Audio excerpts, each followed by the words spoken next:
Hello everyone, welcome back to the channel. तो friends, हमारी आज की वीडियो में हमने एक शॉर्ट स्टोरी ली है और इंटरेस्टिंग स्टोरी है काफ़ी। ये बहुत सारे नए वर्ड्स हमें इसमें सीखने को मिलेंगे, नए नए सेंटेंसेस देखने को मिलेंगे। उनमें हम एक एक वर्ड की मीनिंग को हिंदी में डिस्कस करते चलेंगे और जो सेंटेंसेस हैं उनकी कंस्ट्रक्शन किस तरह की हुई है, किस तरह का ग्रामर यूज़ किया गया है, वो भी हम साथ साथ देखते चलेंगे। तो चलिए आइए स्टोरी को शुरू करते हैं। स्टोरी शुरू करने से पहले एक रिक्वेस्ट है कि अगर आपको मेरा ये एफ़र्ट, मेरी ये कोशिश अच्छी लगे तो प्लीज़ चैनल को सब्सक्राइब करिएगा अगर आप नए होंगे तो, और वीडियो को लाइक करिएगा। चलिए आइए स्टोरी को शुरू करते हैं।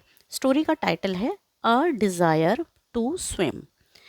एक डिज़ायर मतलब इच्छा, जो बहुत स्ट्रॉन्ग, बहुत बलवती इच्छा होती है उसको डिज़ायर बोलते हैं। एक इच्छा तैरने की, टू स्विम मतलब तैरने की, ठीक है, तैरने की एक इच्छा या तैरने की इच्छा, ठीक। Once a young boy decided to swim in the river he was passing bye.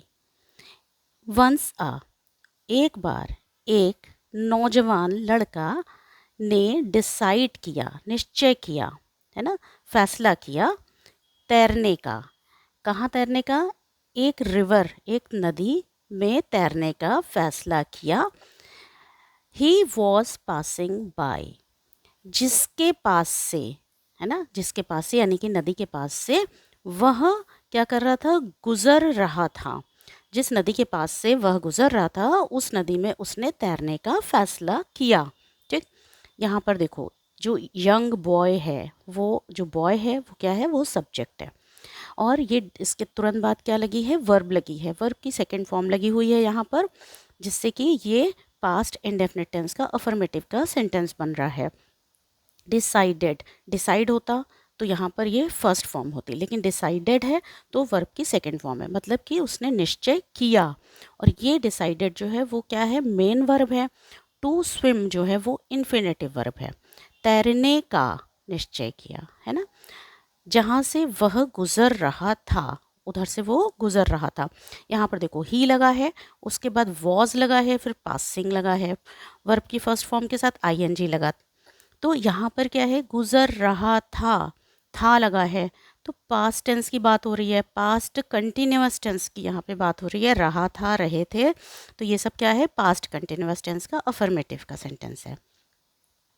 He took off his clothes, उसने अपना कपड़ा उतारा, है ना, उसने अपना कपड़ा उतार दिया, ठीक। यहाँ पे टुक ऑफ मतलब कोई कपड़े वगैरह के लिए यूज़ होता है, शूज़ वगैरह के लिए यूज़ होता है, मतलब उतार दिया अपने कपड़े, ठीक। And dived into the water, और क्या किया? डाइव्ड मतलब छलांग मार देना, है ना, गोता लगा लेना। गोता मारा पानी के अंदर, पानी के अंदर उसने क्या किया? गोता मारा। डाइव फर्स्ट फॉर्म है और डाइव्ड क्या है? सेकंड फॉर्म है। यहाँ पर भी इसी तरीके से टेक फर्स्ट फॉर्म होता है, लेकिन टुक जो है वो क्या है? सेकंड फॉर्म है। पास्ट इंडेफिनिट टेंस का सेंटेंस है, ठीक है। उसने पानी में क्या किया? गोता मारा। आफ्टर सम टाइम, कुछ कुछ समय के बाद, सम मतलब कुछ, टाइम मतलब समय, आफ्टर मतलब बाद, कुछ समय के बाद, ही रियलाइज्ड दैट, उसने महसूस किया कि, उसने महसूस किया कि the water was very cold and he might catch a cold. उसने महसूस किया कि जो पानी है वो बहुत ठंडा था, जो पानी था वो बहुत ठंडा था, और वह क्या है कि उसे क्या हो सकती है? सर्दी, उसे सर्दी लग सकती है ना, उसे सर्दी लग सकती है। यहाँ पर कैच वर्ड यूज़ किया गया है कोल्ड के लिए, सर्दी के लिए। तो यहाँ पे यानी कि यहाँ पे एग्जैक्ट हर चीज़ की मीनिंग नहीं निकाली जा सकती है ना। तो यहाँ पर जो है उसे सर्दी लग सकती है। और यहाँ पर ये माइट जो है वो मे का पास्ट फॉर्म है। मे जो होता है वो प्रेजेंट फॉर्म में होता है, माइट क्या है? पास्ट फॉर्म में है। उसे सर्दी लग सकती थी, ठीक। इन द मीन वाइल, इसी बीच, है ना, इन द मीन वाइल मतलब इसी बीच, a tide developed and he moved away in the wave. एक तूफान या ज्वार एक तूफान या ज्वार क्या हुआ, आया, है ना, उत्पन्न हो गया, है ना, शुरुआत हो गई उसकी, उत्पन्न हो गया।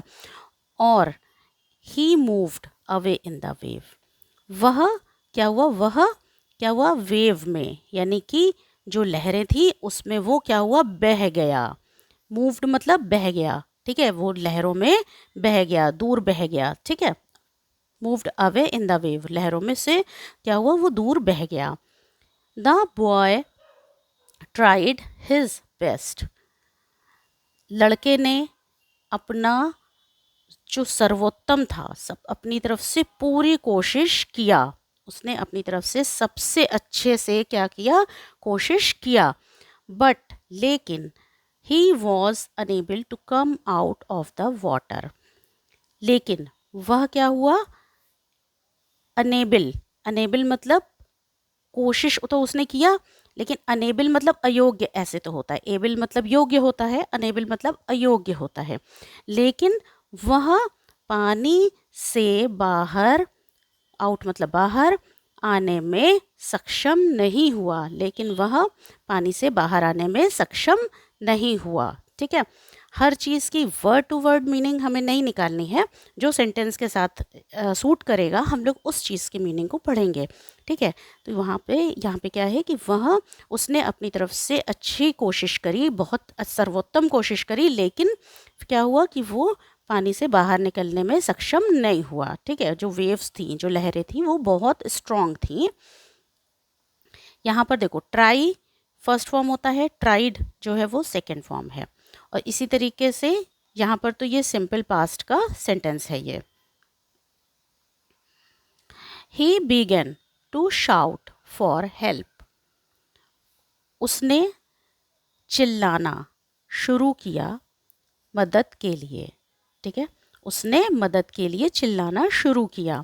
यहाँ पर बिगन, बिगन होता तो फर्स्ट फॉर्म होती, यहाँ बिगन है यानी कि सेकंड फॉर्म है। टू शाउट चिल्लाना, यहाँ पर ये इन्फिनेटिव वर्ब है, मेन वर्ब ये है और ये इन्फिनेटिव वर्ब है। हेल्प के लिए, मदद के लिए चिल्लाने शुरू किया, यानी कि मदद के लिए चिल्लाने लगा। Luckily a passer by saw the boy and said, किस्मत से यानी अच्छी किस्मत से, सौभाग्य से, एक उधर से गुजरने वाला, उधर से एक गुजरने वाले ने, है ना, राहगीर, यहाँ पे इसको पासर बाई को राहगीर भी बोल सकते हैं और उधर से गुजरने वाले भी बोल सकते हैं, ने देखा लड़के को, उधर से एक राहगीर ने लड़के को देखा और कहा, और कहा। यहाँ पर देखो सौ लगा है, सी जो है वो फर्स्ट फॉर्म होता है, सौ जो है वो क्या है, सेकंड फॉर्म है। से फर्स्ट फॉर्म होता है, सेड जो है वो क्या है, सेकंड फॉर्म लगा हुआ है। और ये भी क्या है, आपका पास्ट इंडेफिनिट टेंस का अफर्मेटिव का सेंटेंस है। फुलिश मूर्ख, this is neither a season nor the time to swim in the river. अब उसने क्या किया, उसने बोला कि मूर्ख, यह ना तो मौसम है और ना ही समय है ना, ना ही मौसम है ना ही समय है नदी में तैरने के लिए, है ना, नदी में तैरने के लिए यह ना तो मौसम है और ना ही क्या है, समय है, ठीक। नीदर नॉर, है ना। If your parents find you here, अगर तुम्हारे माता पिता, है ना, पेरेंट्स मतलब माता पिता दोनों, तो अगर तुम्हारे माता पिता तुम्हें यहाँ देख लेते हैं या तुम्हें यहाँ पा जाते हैं, तुम्हें यहाँ पा जाते हैं, they will take you to task, वे तुम्हें क्या करेंगे, डांटेंगे, वे तुम्हें डांटेंगे। यहाँ पर देखो, टेक यू टू टास्क, ये एक इडियम है, मतलब कि एक मुहावरा है जिसका अर्थ ये होता है कि डांटना या डपटना, ठीक है। तो यहाँ पर इसका मतलब हम ये लेकर के चलते हैं, तो they will take you to task, यानी कि वे तुम्हें फिर क्या करेंगे, डांट लगाएंगे। यहाँ पर देखो दे लगा है ना, ये किसके लिए आया है, पेरेंट्स के लिए आया है, ठीक। और ये क्या है, प्रोनाउन है, और ये पेरेंट्स की जगह पे नाउन की जगह पर आया है। फिर उसके बाद विल लगा हुआ है, फिर वर्ब की फर्स्ट फॉर्म लगी हुई है, तो यहाँ पर ये फ्यूचर की बात हो रही है, जहाँ पे विल और शैल का प्रयोग होता है वहाँ पर क्या होता है, फ्यूचर की बात हो रही होती है। तो इसमें कि तुम्हें डांट लगाएंगे, तो यहाँ पे फ्यूचर इंडेफिनिट टेंस का ये अफर्मेटिव का सेंटेंस है। ठीक। द बॉय सेड, लड़के ने कहा, uncle take me out first. Uncle चाचा, पहले चाचा, यहाँ पे अंकल जो है वो इंग्लिश में सभी के लिए यूज़ हो जाता है, चाचा हो चाहे मामा हो, वो अंकल यूज़ हो जाता है। तो यहाँ पर क्या है, अंकल पहले, है ना, पहले मुझे बाहर निकालिए, है ना, टेक मी आउट, यानी कि पहले मुझे बाहर निकालिए। And then give your lecture, और फिर, देन मतलब और फिर अपना क्या है, भाषण, भाषण या व्याख्यान दीजिए, है ना। पहले मुझे यहाँ से बाहर निकालिए, क्योंकि भाई उसके तो जान पे बनी थी ना, वो तो वहाँ पे डूब रहा था तो उसकी तो जान पे बनी थी, और वो जो अंकल थे वो उनको लेक्चर दे रहे थे, भाषण दे रहे थे कि तुम्हें यहाँ पे नहीं आना चाहिए था या तुम्हें ऐसे नहीं तैरना चाहिए था। तो पहले तो वो अपनी जान बचाएगा कि पहले उनका भाषण सुनेगा वो। तो उसने कहा कि पहले मुझे यहाँ से बाहर निकालिए और तब मुझे अपना व्याख्यान या अपना लेक्चर दीजिए। ठीक। मॉरल ऑफ द स्टोरी क्या है, जो इस कहानी से हमें क्या सीखने को मिलता है? इस कहानी से हमें ये सीखने को मिलता है कि every work needs to be done at right time, यानी कि हर काम को ज़रूरत है, हर काम को ज़रूरत है सही समय पर करने की, है ना। हर काम को सही समय पे करने की ज़रूरत है, हर काम सही समय पे किया जाना चाहिए, है ना, हर काम सही समय पे किया जाना चाहिए। इसका मतलब है कि अगर उस व्यक्ति को ज़रूरत है, किसी लड़के को ज़रूरत है बचाए जाने की, तो पहले उसकी ज़िंदगी बचानी चाहिए, ना कि पहले उसको भाषण देना चाहिए, है ना। यहाँ पर भी देखो एवरी वर्क और फिर नीड्स लगा है, वर्ब में एस लग गया है ना। तो ये प्रेजेंट इंडेफिनिट टेंस का अफर्मेटिव का सेंटेंस है। ठीक। तो चलिए फ्रेंड्स, इस चीज़ को यहीं पे क्लोज़ करते हैं, इस लेक्चर को, इस जो है स्टोरी को। अगर अच्छा लगे आपको ये स्टोरी तो प्लीज़ चैनल को सब्सक्राइब करिएगा, आप नए होंगे तो, और वीडियो को लाइक करिएगा। Thank you so much.